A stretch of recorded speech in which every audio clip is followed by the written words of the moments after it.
All right, hi. So in this chapter, I want to start to talk about fugacity in mixtures. Okay, and so in order to do so, we're going to go back and review several concepts from previous chapters to try and bring everything full circle. So I'm calling this part one because I'm assuming that I'll have to cut myself off at some point so that the video doesn't get too long. Okay, so as we begin to bring everything full circle, okay, the first thing I want to do is go back to chapter 7 where we first introduced fugacity and the concept of pure component systems. And so, what I think of as kind of the origin or motivation for fugacity is, remember, Moeller-Gibbs free energy. Issue 1 is conceptually I have no idea what Moeller-Gibbs free energy is. Okay, and then 2, we had this issue that our Moeller-Gibbs free energy was indeterminate in the ideal gas limit. All right, so our Moeller-Gibbs free energy is indeterminate in the ideal gas limit, and then physically, it's hard to say what exactly the Moeller-Gibbs free energy is, right? And it's not something tangible that I can just go to, say, the lab and directly measure. And so the idea was, if you remember our differential for dimensionless G, hopefully I get it right, but we had that the differential of G over RT was equal to negative H over RT squared dt plus V over RT dP. Okay, so the idea is for an isothermal process, okay, so an isothermal process would just mean that dt is equal to 0. We get that the differential of G over RT for an isothermal process is just V over RT dP. Okay, so now if we consider the case of an ideal gas, okay, so if we consider the case of an ideal gas, well, an ideal gas is described by the ideal gas equation of state, or namely that PV is equal to RT. Okay, so therefore, V over RT is just 1 over P. So the differential of G over RT then is just 1 over P dP, or equivalently the differential of log P. Okay, so for an isothermal process then, okay, if I were to, well, let's just go and integrate it. So if I were to integrate from some P naught to P, the differential of G over RT, okay, remember constant temperature isothermal process, okay, that'd be the integral of P naught to P, differential of log P, and what we would end up with then is that G over RT, okay, and that's going to be at some T and P of interest minus dimensionless G at the same T, but say some reference pressure P naught, okay, and I'm going to put a naught on G there just for completeness, is equal to log P over P naught. Okay, so the idea is that for an ideal gas, for an isothermal process, I can connect the difference in this abstract quantity, Moeller-Gibbs free energy at 2 states, to a log ratio of pressures. Okay, so where fugacity came from, or the origin of it, is, okay, this is applicable, I already have it labeled up there, for the case of an ideal gas. And so what Lewis tried to do is said, well, let's try and generalize it. So if we were to generalize this, okay, let's generalize it so that for any isothermal process, G over RT at T and P minus G naught over RT and T and P naught is equal to log F over F naught. Okay, so let's generalize it so that for any real fluid, the difference in Moeller-Gibbs free energy for this isothermal process is equal to a log ratio of fugacity. Fugacity is this new concept that I'm introducing, or new auxiliary function I'm introducing, where F would be fugacity of my state at T and P, F naught would be my fugacity at my reference state, or standard state, T and P naught. Okay, and then to make this definition correct, it must be that in the ideal gas limit, the F has to be equal to P. Okay, and now remember, all fluids approach ideal gas behavior in the limit that P goes to 0 or V goes to infinity at constant T. Okay, so to make this generalization correct, right, it must be consistent with the limiting value, so the value in the ideal gas limit. So it must be for an ideal gas. Must be the case that for an ideal gas, F is just equal to P. Okay, cool, right? We also introduced the idea of fugacity coefficient. Okay, and so what the fugacity coefficient is, well, so you said the fugacity of an ideal gas is just equal to P. Okay, so then the fugacity divided by the fugacity of an ideal gas we call phi. Okay, or rearranging, I'd say that F is equal to phi times the fugacity of an ideal gas, which is phi times P. So I introduce this concept fugacity coefficient, which corresponds to our deviation from ideal gas behavior. Okay, cool. All right, so essentially this is our correctional term, and this is kind of the reason why fugacity often gets this name of being a corrected pressure. Okay. Now, just to take it one step further while we're on the topic, okay, I'm almost at the end of the page, so let me add a new page after, okay, and scroll up, okay, just to bring this full circle when we talk about phi, okay, so a difference in G for an isothermal process gives us log ratio of F's fugacities, okay. Phi though, okay, so, now introducing this concept phi, so I have F over F ideal gas. If I go back to this generalization, okay, so my standard state here, I could define it any way I want, right? I could define that state in any way I want. My only restriction is that it's at the same T. And so what we can do is, let's take our standard state, or this reference state, to be an ideal gas at the same temperature and pressure, all right? So what that would allow me to do is if I take that standard state or reference state to be an ideal gas, okay, at the same temperature and pressure, okay, that then would be the log ratio of my fugacity at T and P relative to that of an ideal gas at T and P. Okay, this, right, is just equal to P. Log F over F ideal gas is just phi. So that'd be log phi at T and P. Okay, and then to bring this full circle, okay, when I have an actual property relative to that of an ideal gas at the same conditions, that's just residual. Okay, so we get that 1 over RT G residual at T and P is equal to log phi, okay, which is also at the same T and P. Okay, so log phi is directly related to GR, my residual Gibbs free energy. And then, if we want to bring things full circle, remember GR is just equal to HR minus TSR. Okay, and so we already saw how we could calculate HR and SR from a cubic equation of state, and so hence I could get GR. And so that would mean via a cubic equation of state, I could get GR and therefore log phi. Okay, cool. The other thing I want to look at quickly, okay, is property changes upon mixing.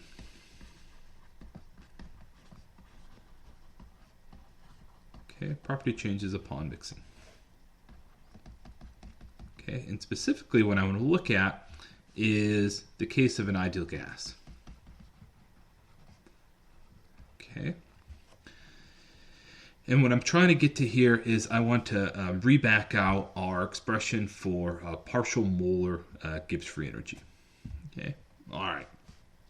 So delta G of mixing, okay, in general would be equal to sum over I, okay, and I'm thinking in terms of ideal gases, Yi, and then G bar I, the partial molar Gibbs free energy of species I, minus Gi, the pure molar value at the same T and P, okay, where again Gi would be at the temperature, pressure, and composition of that final mixture. GI would be pure component I at the same T and P. Okay, so delta G of mixing, this is true in general, and then for the case of an ideal gas, we're going to get, oh, now I need to remember all my terms. RT, sum over I, YI, log YI. Okay, so remember it's positive because YI is going to be less than 1, so log YI will be negative, and delta G of mixing is going to be less than 0. It's going to be negative.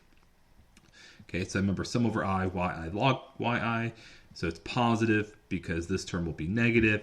It's positive RT because RT gives us the units of energy, which is, delta G of mixing.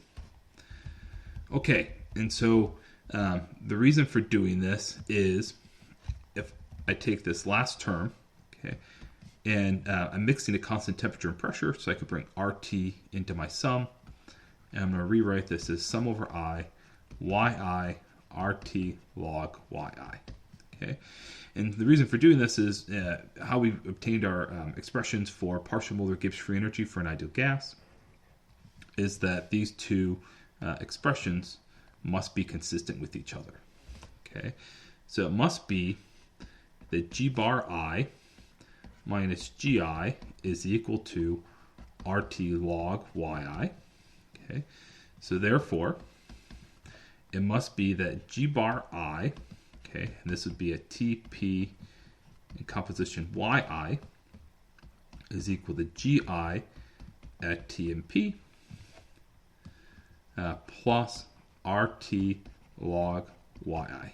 Okay, or just to get rid of the RT and put things in dimensionless form, okay, I would have that 1 over RT G bar I at TP and YI is equal to 1 over RT GI at T and P plus log YI.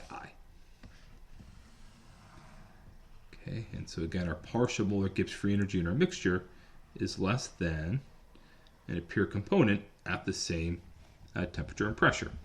Okay, so looking at these terms, let me emphasize this is only true for the case of an ideal gas. Okay, so for ideal gas, well, it'll be true for an ideal solution, but we haven't talked about ideal solutions yet. Okay, so for an ideal gas, my partial molar Gibbs free energy, okay, this would be at TP and YI, this would be in my final mixture, is equivalent to the pure component value at the same T and P plus log YI. Okay, cool. So why I'm bringing this up is now I want to get back to talking about fugacity and mixtures.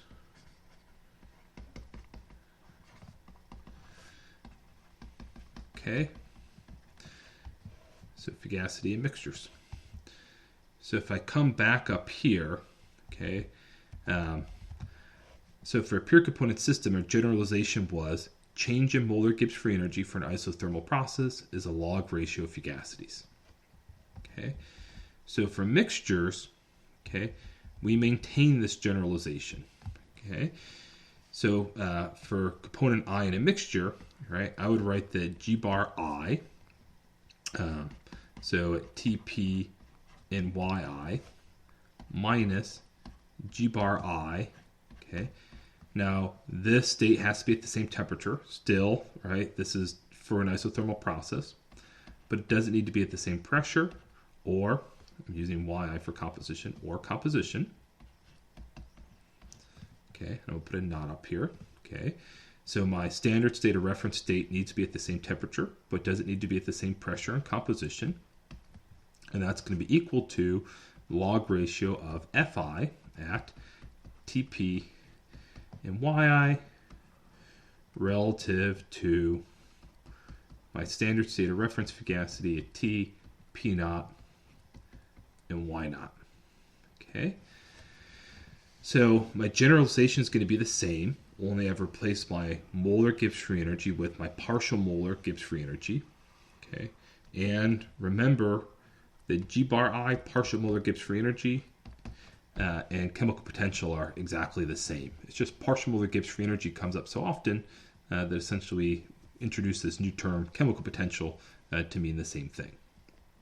Okay, cool. So for mixtures, we take our generalization and we essentially just rewrite it, only we're replacing our molar Gibbs free energies with partial molar Gibbs free energies. Okay, cool. And so what I want to do from here is I want to look at the case of, an ideal gas. All right, let's look at the case of an ideal gas. Okay. And so what I mean by that is, okay, let's look at this generalization for the case of an ideal gas. And what I'm going to try and get at, so if I give you the result first that we want to show, is that for an ideal gas, we're going to find that the fugacity of component I, okay, in an ideal gas mixture at Tp and Yi, okay, so the fugacity of component I in an ideal gas mixture at Tp and Yi is going to be equal to Yi times P, or equivalently just the partial pressure Pi. Okay, compare that to pure component up here, where the fugacity is just equal to P. So where things change for a mixture is that for component I in an ideal gas mixture, okay, the fugacity of component I in an ideal gas mixture isn't equal to P, but instead it's equal to its partial pressure, or Yi times P. Okay, and so, showing that that's consistent from keeping with this generalization is relatively straightforward. Okay, so the idea being, okay, and so I'm going to drop this functional dependence for a second, just in the interest of space on the sheet. Okay, but what I would have is, if I have G bar I minus G bar I naught. Okay, so for an ideal gas, and actually, I forgot an important term. Okay, so my generalization, let's stick with keeping these things dimensionless. Okay, this would be 1 over RT minus 1 over RT. Okay, sorry about that. Right, again, come up to my original generalization, and hopefully I didn't forget it here. Right, these are G over RT. Okay. Another way, it's often difference in G is RT, log ratio fugacities, right? But it's one and the same. Okay, so now that I properly have my 1 over RTs on there, okay, all I'm going to do is I'm going to, write this out. Okay, so if I have 1 over RT, G bar I minus 1 over RT, G bar I naught, okay, that'll be equivalent to, 1 over RT G bar I is equal to 1 over RT GI plus log YI. Okay, so this I could write as 1 over RT GI, okay, and this would be at T and P plus log YI minus, okay, 1 over RT, and so I'm going to do G bar I naught, so this would be a 1 over RT GI naught minus log YI. Okay, so all I did is plug in our definition of partial molar property for the case of an ideal gas. Okay, cool. All right, so what I'm going to do next is, 1 over RT GI minus 1 over RT GI naught. Okay, that's just log ratio fugacity of pure component values. Okay, and this should be a Yi naught. Okay, so 1 over RT GI minus 1 over RT GI naught is just equivalent to log. Okay, now I'll add the functional dependencies here. So GI would correspond to Fi. Now GI is in a pure component system at T and P. GI naught is corresponding to pure component system at T and P naught. Okay, now if I play with the log rules here, okay, plus log Yi minus log Yi naught. This is a plus log Yi over Yi naught. Okay, great. Okay, Okay, so next we're talking about ideal gases. Okay, we're looking at the case of an ideal gas. So this would be Fugacity of component I in an ideal gas mixture at T and P, Fugacity of component I in an ideal gas mixture at T and P naught. Okay, so this then would be log P over P naught. Okay, and then we have still plus log Yi over Yi naught. Okay, now to make this complete, so now we use log rules.